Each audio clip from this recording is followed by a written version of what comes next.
Alright, episod kali ni kita nak discuss big transfer dalam Premier League dan assess performance mereka so far. Sama ada hit ataupun miss.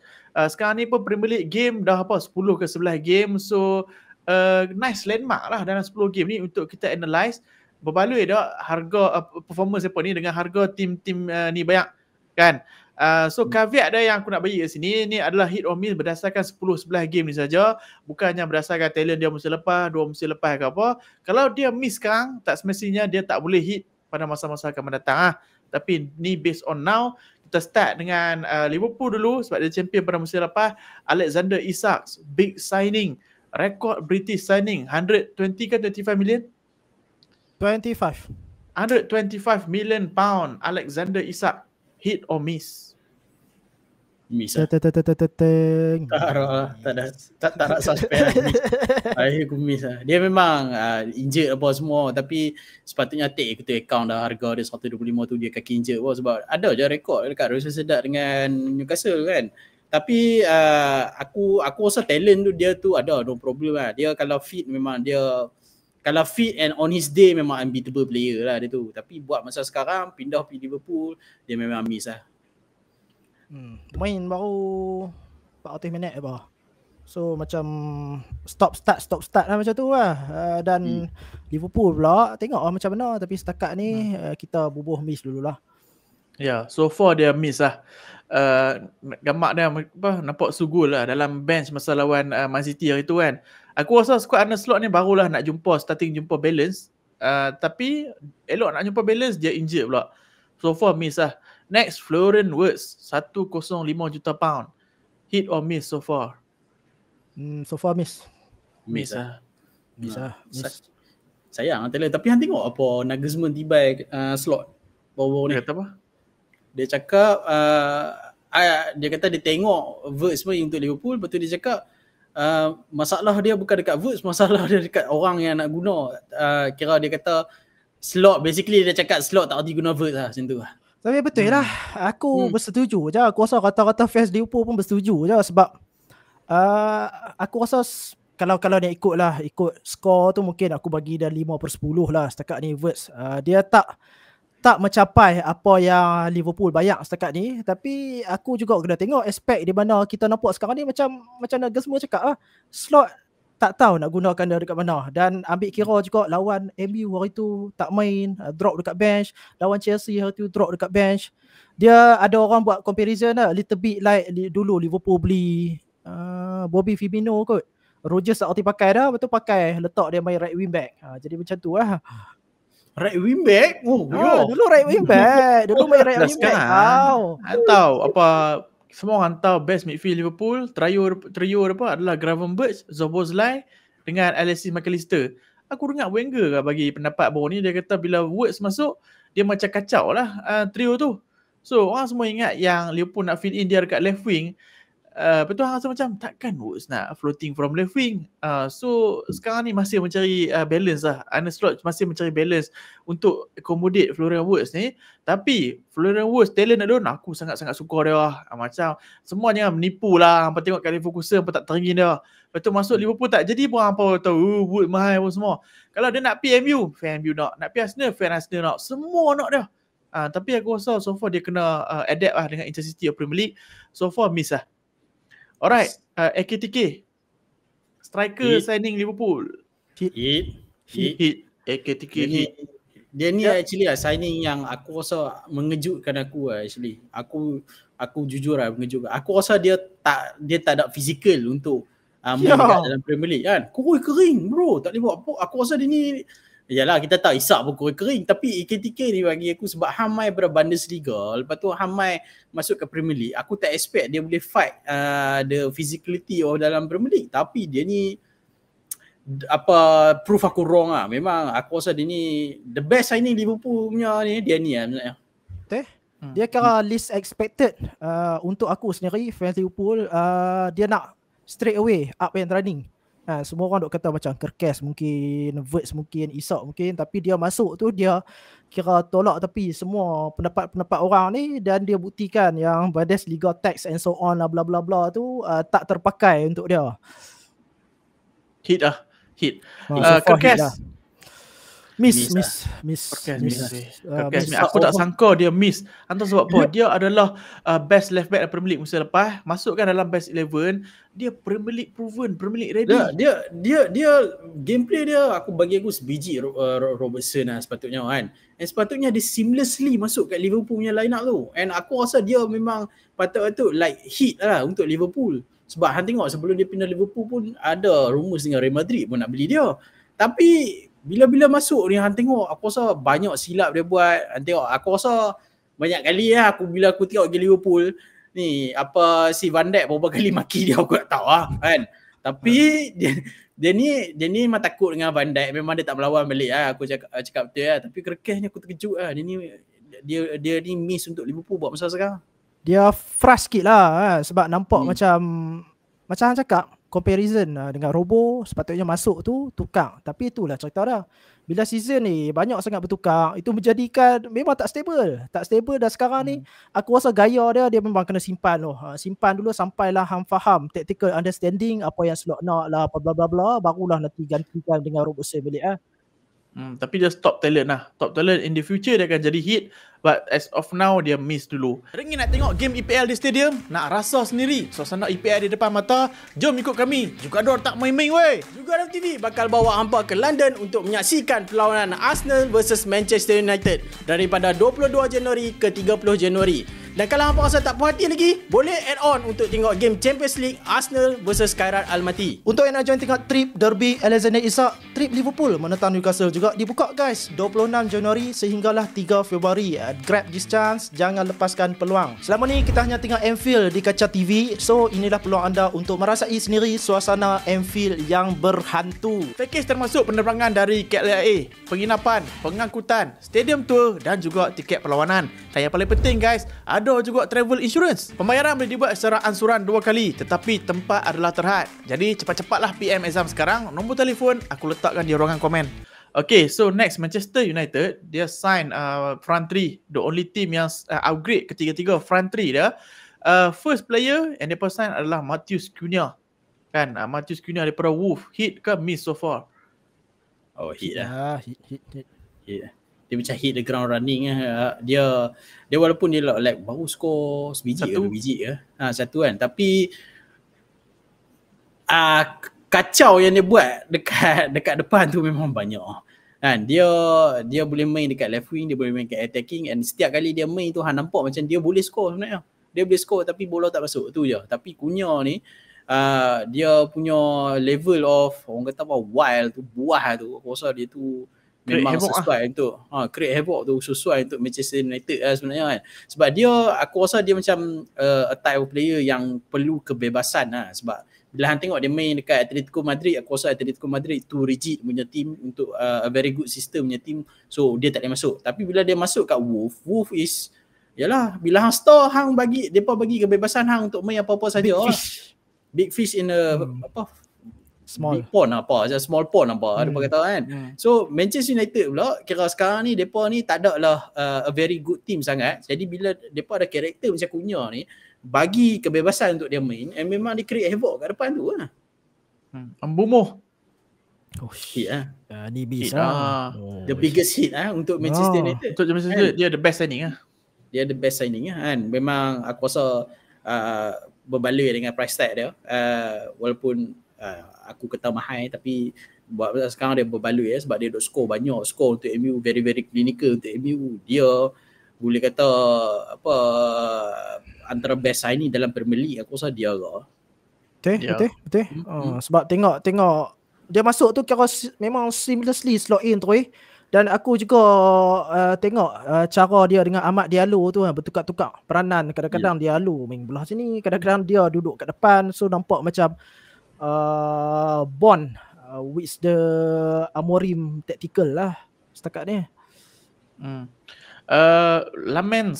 Sanel Lamens sebagai goalkeeper Manchester United very good after this international break. Awak tak mau sebut trio satu lagi. Lupa. Aku ingat dah sebut Benjamin Sesko. Sorry. So Benjamin Sesko. Miss. Miss. Okay, aku miss. Sebab dia masuk pun tak ada dia tak perform tahu mana, and dia in and out lah kan, diganti dengan Cunha, dimainkan dengan Mason Mount apa semua.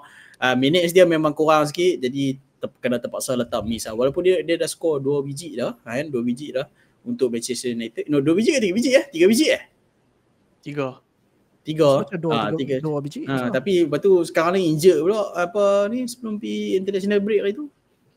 Dulu yang minat nak sign dia ni Arteta. Nak sangat-sangat Benjamin Sesko ni. Dan aku pun nak dia lah masuk Arsenal, dah Arteta pun nak kan. Nampak bila hang tengok dia main dengan MU, hang nampak lah kenapa Arteta minat sangat dia kan. Dia punya link up play memang cantik. Tapi macam orang cakap before link dia dengan Arsenal lah, dengan MU ke, dia ni very very raw tapi very high ceiling juga kan. Jadi hampa dia masuk, hang jangan expect dia nak score like 30 goal 35 goal untuk from the start kan. Tapi buat hang tengok Gary Neville apa semua tu very very critical lah dekat Sesko buat masa sekarang kan. Gary Neville cakap dengan harga macam tu hang sepatutnya hang hit the ground running lah. Aku tak setuju sikit dengan Neville apa semua tu, sebab bagi aku dia harga dia sekarang bukan macam harga macam dulu. Dulu harga 70 juta hang dapat player macam Cristiano Ronaldo brother kan. Memang hang expect hit the ground running, tapi sekarang ni harga striker semua 70. Top striker semua 70 minimum kan. Jadi unfair sikit lah untuk dia untuk letak Sesko sebagai dah flop lah ke apa kan. Tapi bagi aku dia memang miss buat masa sekarang, tapi ceiling tu ada lah. Hang boleh nampak lah potensial dia. Ya, Sané Lamens hit lah. Sekali hit. Considering dia ni last minute signing lah kan, sebab hujung-hujung tu MU tak tahu nak go for dia ke Martinez ke, tapi finally MU go for dia. Dan sekarang ni truthful lah kan. Dia so far hit lah untuk Manchester United. Dia selamat. Dia berbanding dengan goalkeeper yang dulu. Kredit dekat Amorim lah, sebab tak rush dia masuk dalam first 11 kan. Slow integrate dia masuk dalam team, and tengok ni fan MU score dia gila. Aku pun score. Yeah. Alright, so next Arsenal, kita start dengan Gyökeres. Miss lah. Nombor 9 untuk Arsenal. Miss kot. Miss lah. Bagi aku miss lah. Miss sebab Arsenal sign dah tak mahal sangat kan, 63.5 juta as compared dengan striker lain yang 70 pun semua. Harga dia aku okay dengan dia, no problem at all. Tapi bila Arsenal move for Gyökeres, dia score kat Sporting 2 season almost 100 gol. Betul dia main kat Arsenal, aku expect dia score banyak Aku okay dengan rate dia score sekarang ni. Aku tahu apa yang dia buat untuk Arsenal. Dia tarik player apa semua, sebab kita tak ada profile tu dalam squad kita. Dia always make a run dan semua. Tapi so far goal yang dia score tu kecepeh Dia bagi aku goal lah. Dia bagi aku miss bukan sebab apa, sebab aku rasa dia apa yang player Arsenal expect from a striker daripada Arsenal tak ada lagi. Macam link up play apa semua tu, betul banyak kali dia jatuh apa sebelum ni kan. Dia buat run tak cantik apa semua tu. So aku rasa Gyökeres miss lah bagi aku sekarang. So for miss. Hantar siapa call Arteta lah. About tu hantam Gyökeres, dia bagi warning dulu. Bukan tu kamera aku low battery. Oh ya ke? Alamak, okey. Macam mana? Tapi bagi aku so far kalau aku tu potong apa rekod so far Gyökeres miss lah bagi aku so far.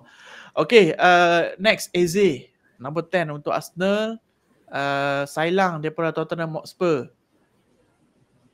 Eze hit tu, aku rasa dia hit. Aku rasa bagi aku dia hit lah, sebab Eze dia yelah tak skor banyak, tapi dia tengok dia seriously, kita dah cakap dia Arteta should play dia sebagai nombor 10 ganti Matteo Odegaard, sementara dia Odegaard injured, and dia sekarang ni stagnant dekat first 11 untuk tu, and aku rasa dia main cukup bagus lah, tak sebagus Odegaard main dekat center tu. Dia nampak tengok first touch dia untuk dapat bola tu pun nampak tak cantik macam Odegaard, tapi dia boleh do dia job lah, job dia lah kat tu. Dia boleh terupas apa semua cantik lah. Bagi aku Eze hit lah, no problem. Eze hit lah sebab betul lah Arsenal sign dia tu untuk, bukanlah kata backup kan, dia sebab Arsenal sign dia left wing, tapi tiba-tiba Odegaard injured, dia fit in seamlessly. Kalau tak, Arsenal crumble awal lah musim ni. So next Zubimendi, first signing Arsenal lah, sebelum window buka pun dah sign dah Zubimendi ni. Hit or miss? Hit. Dia salah satu sebab Salah satu sebab kenapa aku rasa Arsenal tengah flying sekarang ni. Dan tengok dia bukan kebetulan lah sekarang ni bila mana Arsenal dah start buat clean sheet apa so on tu, dia berpunca actually datang daripada depan tu. Cara dia control tempo and so on, dan dia sekarang ni memang proven to be one of the best yang bersih lah sekarang ni dalam liga. Considering dia anak mak, memang dia mantap lah bagi aku. Yo, betul. Dulu orang kata anak mak lah, nak pemandangan saja. Pemandangan bukit. Nak pemandangan bukit lah apa semua. Sebab tu reject Liverpool. Lalah kali Arsenal pun tak ada bukit. Tapi main juga. Alhamdulillah lah dia perform. Okay, so Arsenal musim ni dia buat banyak signing tau. 7 ke 8, tapi aku tak boleh lah analyse semua. Kan? So ada banyak lagi team yang nak cover. So aku tak cakap pasal Madueke lah. Boh tak dia apa kata apa pula Madueke hit or miss. Ya, kalau aku setakat ni hit, kalau aku lah setakat ni hit lah. Tapi sayang dia injured lah sekarang. Saya nak hit lah. So ya, bagi aku so far Madueke hit lah. Considering orang tak mau dah, orang kata bangang Chelsea Arsenal pick up apa semua, dia proof aku wrong. So next Chelsea.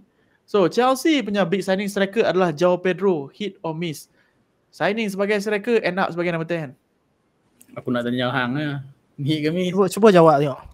Jawab je. Macam aku kata hang sign dia sebagai apa? Striker ke number 10? Oh, okay. Oh, dia 9.5. Dia 9.5. Dia striker. Sign dia sebagai striker lah. Striker miss lah. Tapi João Pedro hit lah so far. So far dia hit lah. Tapi itulah sign as a striker, tapi sekarang ni lebih kurang main number 10 lah kan.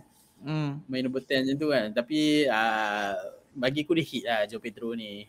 No problem lah. Tak nak elaborate more. Dah hantar considering dia bring in trophy for Chelsea as soon as immediate dia masuk tu, Club World Cup trophy. So it's a hit lah. It's a hit so far. Tapi apa yang clash yang kita dapat daripada fan Chelsea, sebab kita kata dia bukan 30 goal striker. Dan betul dia bukan 30 goal striker. Lepas tu suddenly dia score kat Club World Cup, hampa hentam aku. Lepas tu Enzo Maresca pun kata dia ni naturally bukan striker. Kan? Sebab dia dulu pun Liverpool pernah minat nak sign dia, Arsenal pun pernah minat nak sign dia. Aku suka dia, tapi aku kata Arsenal perlukan different profile as compared to João Pedro, sebab Arsenal perlukan clinical scorer. João Pedro adalah player yang boleh kucak-kacirkan bahagian depan tu lah. Dia boleh Jesus lah. Macam Gabi Jesus kan. So sekarang ni tengok dia boleh slot in sebagai number 10. Untungnya dia sebab Cole Palmer injured. Kalau tak ada dia, siapa nak main number 10 tu? Hang rasa Bonote boleh buat better job ke dan dia? Tak ada kan. So far aku rasa dia hit lah. Tapi macam pendirian aku still stand, dia bukan 30 goal striker. Okay.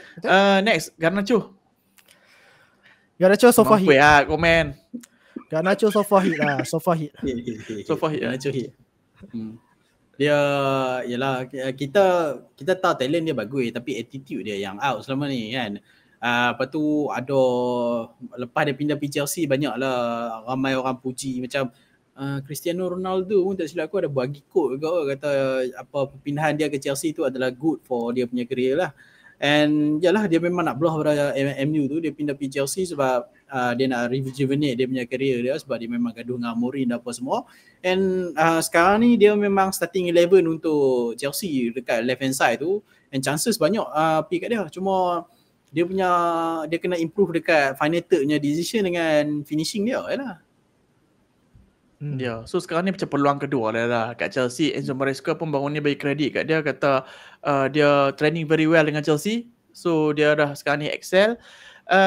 Kita pun semua tahu dia ni is a very very good player kan. Sebelum ni pun dengar kata masa dia meletup kat MU, Real Madrid nak beli, Atletico Madrid nak beli. So kalau Real Madrid dan Atletico nak beli, dia ni bukan very very bad player lah. Tapi mungkin not a good environment dekat MU, dan campur pula dia darah muda masa tu. So dia patut gunalah peluang ni dengan sebaiknya, excel dekat Chelsea. Sebab siapa lagi nak dapat peluang weh? MU buang hang sebab attitude very bad. Pergi ke Chelsea, kelab yang main Champions League juga. Juga MU tak main Champions League lah. Kelab yang main Champions League. Season ni better than MU. So hang ada platform untuk shine. Tapi so far aku rasa dia hit lah. Nasib baik Chelsea sign dia, sebab next player ni kita nak discuss, Gittins. Patutnya sebagai starter left wing. Aku rasa Gittins miss lah. Dia pun lagi bahaya kan. Depa duk berebut dia daripada sebelum Club World Cup tau untuk dia main dekat Club Nak World bawa Cup. pergi Club World Cup.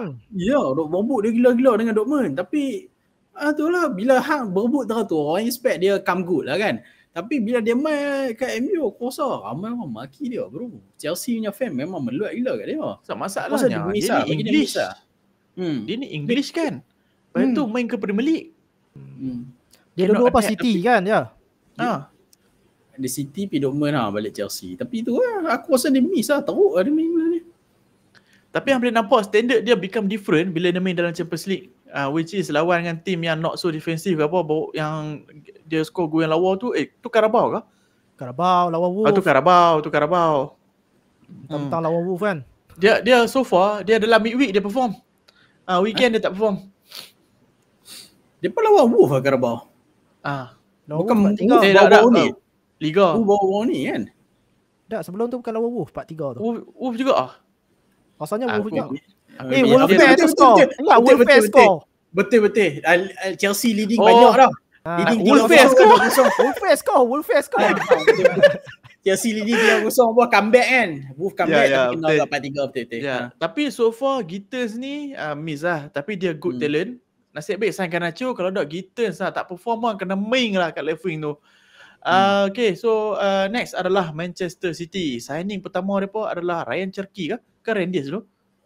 Ryan Diaz dulu saja. Ryan Diaz. Okay, so Ryan Diaz hit or miss? Hit kot. Hit lah. Hit. Ryan Diaz bukanlah mahal mana pun kan. Dia dengan tak ada persaingan daripada kelab-kelab lain. Milan jual pun bagi aku tak mahal sangat untuk seorang midfielder yang perform last season dengan Milan, score banyak gol, 14 gol ke apa tau dengan untuk Milan last season. Lepas tu dia pergi masuk, aku rasa dia not the best. Dia tak best performance dia lagi untuk City lah. Kecuali first game dia tu saja. Sebab aku ingat first game dia tu sebab masa tu orang keluar buat Reindeer show lah. Lepas tu dia buat tweet season 1 episode 1 ke apa kan. Mana episode 2, 3, 4, 5. Episode 2, 3, 4, 5 tak tahu. Tapi pilot episode je lah dah. Pilot tak lepas kan. Tapi dia macam not bad lah actually. Bukannya teruk sangat dengan City overall punya performance yang tak berapa cantik kan. Tapi bagi aku dia hit lah untuk City buat masa sekarang. Hit lah. Bagi aku dia betul-betul hit lah. Memang lah kat AC Milan skor 15 biji. Tapi takkanlah I expect masuk kat Man City first season 15 tu kan. Liga betul. Lebih susah daripada Serie A. Tapi so far nampak kenapa Pep sign dia sebab dia boleh contribute bahayalah, danger daripada midfield tu. So far hit. Ryan Cherki. Signing yang murah daripada Lyon. Bawah 30 juta kan. Hit or miss? Hit dah. Hit lah. Daripada awal lagi pun dengan harga macam tu memang City cannot miss pun actually. Sebab dengan talent tu kalau kita contohnya beli tak jadi pun West Ham tak kata mau beli kan. Yang kelab-kelab yang Lyon ke apa ke, kelab-kelab yang bawah ni. Depa beli dia masa tu waktu tu Lyon nak ada Lyon pula. Lyon kan? Betul kan? Lyon ada SR lah. Administration something like that. Tapi lain kali bila dia pindah tu lain kali Lyon menyesal lah jual dia harga murah kan. Lepas tu orang spekulate pasal perangai dia buruk lah kan. Dia sangat tak disiplin lah apa semua. Tapi lah ni bagi aku dia gemuk dia apa. Aku rasa dia perform untuk City. Gemuk ke? Tak ada orang nak kata dia gemuk lah kan. Dia pun buat hari tu comparison kan. Dia pun panggil nama penuh dia apa? Ryan Cherki Dia pun panggil Ryan Chunky. Oh dang. Kan sebelum ni masa dia main awal tu kan badan dia macam besar sikit. Tapi lepas dia buat comparison tau. Gambar kiri kanan tu memang nampak dia susut lah. Donnarumma final signing Man City hujung-hujung window. Miss betul lah. Hit lah. Aku rasa semua signing City setakat ni hit lah. Ada satu yang tak hit. Apa? Enori. Trafford. Yang tu dia terciduk pada diri dia sendiri. Yang tu dia terciduk kan. Pandai City sell story kata mai lah hang budak Man City. Mai beli Donnarumma. Bebak kau nak ingat ke ya. Tapi dah Donnarumma hit lah. Hit so far. Tapi aku dalam hit dia pun nampak tau perbezaan style play Man City, di mana dia tak accurate lah bagi long ball macam Edison, tak boleh expect ball playing ability yang sama daripada Donnarumma. Okay, next Tottenham Hotspur, Mo Kudus. Signing pertama apa? Mo Kudus. Hit lah bagi aku. Hit lah. Harga pun murah aku rasa kan, bagi aku untuk Kudus tu murah. Aku pun tak tahu apa siapa tak ada team lain push untuk sign dia. Tak silap aku. Maybe lah, mungkin sebab AFCON jugalah kan, Kudus tu kan. Tapi dia bagi aku dia the best Spurs punya player season ni. Setiap kali bola dapat kat dia nampak macam dia lori nak main apa semua. Memang takut gila dapat bola dia tackle semua. Cuma memang dia scores biji lah, tapi aku rasa in hindsight dia the best Spurs punya player and bagi aku dia hit lah. Sebab hang kena ingat juga, kalau tak sign dia, mampus tak ada playmaker. Sebab Kulusevski injet lama kan, miss Europa League itu, Madison kena ACL. Lepas tu Kudus lah yang duk jadi key threat depa. So mengharap kat Kudus saja. So aku rasa good signing so far. Mau Kudus hit dah. Xavi Simons Sailang daripada Chelsea actually. Mampu yang fan Chelsea mesti barah memang. So Xavi Simons hit or miss? Miss lah setakat ni. Miss lah. Aku letak aku miss lah. Tapi ada certain game nampak dia perform lah kan. Tapi Frank, apa yang aku nampak kat Frank duk rajin bawa keluar dia. Aku rasa lah aku kamera mati lah, tapi suara dah. Apa layan dah tengok muka aku kerah. So Xavi Simons aku rasa dia tak adapt lagi dengan intensity Premier League, tapi hampir nampak lah Xavi Simons ni type of play dia macam mana. Dia playmaker, dia number 10. So playmaker dengan number 10 ni always take risk dalam game kan, always try to dribble past player, always try to give risky passes. Sebab tu lah dalam game versus sebenarnya lawan Chelsea ke? Lawan Chelsea di mana dia lost possession sampai 15 kali. Ya, betul. Kan? Benda ni dia kena go through this period lah. First kali sebab dia tak adapt dengan Premier League, dan secondly dia tak tahu yang player opponent ni physical pressing hang tu, tutup gap dengan hang tu secepat mana. So mungkin masuk season kedua ke apa baru dia boleh adapt. So far aku miss lah. Okay, tu antara big team semua, tetapi team yang outside of Big Six yang main Champions League pun buat big signing. Pengganti Alexander Isak, Newcastle lah, dia sign Walter Mother sampai 70 lebih juta pound. So far hit or miss? Hit. Straight away hit dia. Kira walaupun Bayern Munich punya tu koyak betul, duk kata Newcastle ni bodoh lah belanja. Rummenigge ke? Duk kata Newcastle dia bodoh belanja sampai 70 juta apa beli. Tapi tengok gaya dia main tu, kira memang masuk tu slot in, dan actually Newcastle dah tak fikir langsung pasal walaupun Wisa dia beli dengan harga 55 juta, tapi sekarang ni memang so far memang tak fikir langsung lah. Kan sama ada Walter Mother ni dia terpaksa untuk hit the ground running dan dia buat benda tu. So Han nak risau apa? Walter Mother ni dah tahu dah kelab mana yang nak tunggu dah. Kelab yang kata bodoh tu lah akan beli dah. Ya. So nanti aku nak tengok lah hampa bodoh ke tak, hampa nak bayar 100 juta untuk dia. Sebab sekarang ni dia perform kat Premier League. Kalau kata Newcastle beli dia 70, takkanlah hang expect Bayern Munich nak beli dia 80. Kane pun nak belah. Kane pun nak belah. So kok mana pun nanti bodoh-bodoh hang kena fork out 90 ke 100. Sekarang ni siapa yang pandai? Newcastle lah pandai. Tapi memang dia mengejutkan aku lah. Betul lah orang kata dia Messi in the Peter Crouch body ke apa kan. So far dia perform very very well. Score goal yang sangat banyak. Penalty pun very crazy. Hit lah. Okay guys, dekat ni sajalah kami punya review berkaitan dengan big transfer dalam Premier League, hit or miss. Hampa boleh komen kat bawah hampa punya pendapat on hit or miss lah. Jangan lupa subscribe channel Jugarawala TV. I will see you guys in a bit. Take care. Peace.